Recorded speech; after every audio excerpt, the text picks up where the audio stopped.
Hello and welcome to this I2 video, which introduces the new time wheel feature in Analyst Notebook 940.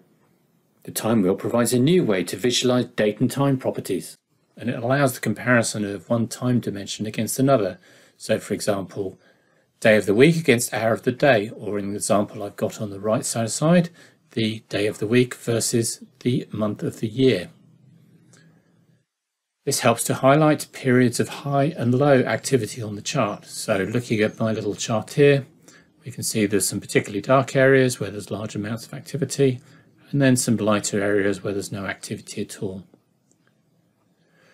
You get a choice of color schemes, so you could choose from a red scale or a green scale, depending on what suits your particular data source. And if you hover over a particular segment of the time wheel, a tooltip will display how many elements on the chart are contained within that segment. If you actually click one of those segments, then it will then select those items on the chart for you. So we can see here for this segment here, these pieces of data correspond to that segment of the chart. And obviously if I clicked on different ones, then the chart would just follow the selection. The other key feature to remember here is that once you've finalized that time wheel, you can choose to copy it, an image that you can then paste into another document or perhaps into the chart itself if you wish to, for presentation purposes. I will now demonstrate the time wheel feature in action using one of the example charts provided with Analyst Notebook. Okay, so we've got a simple timeline chart. If I turn on the time wheel, currently it's got no properties selected. We need to tell it what to look at within that data. So I'm just going to tell it to look at date and time. And you immediately see we've got a representation here of the day of the week versus the hour of day.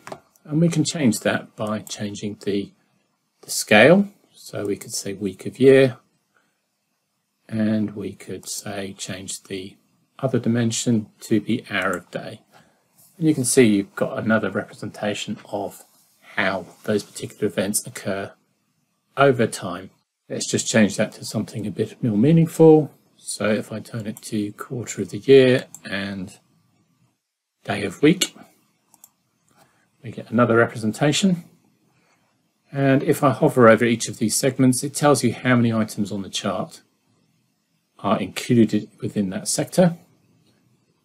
And if I select one of them, it will select them on the chart for me. Okay. So we can scroll through those, and using Control I can select two as well. Okay, the other area we can look at is the color applications. So I've currently got a red scale. You might find that a green scale is more appropriate for your data, alternatively a multicolored scale. So here we can see quite nicely highlights the high activity here in red.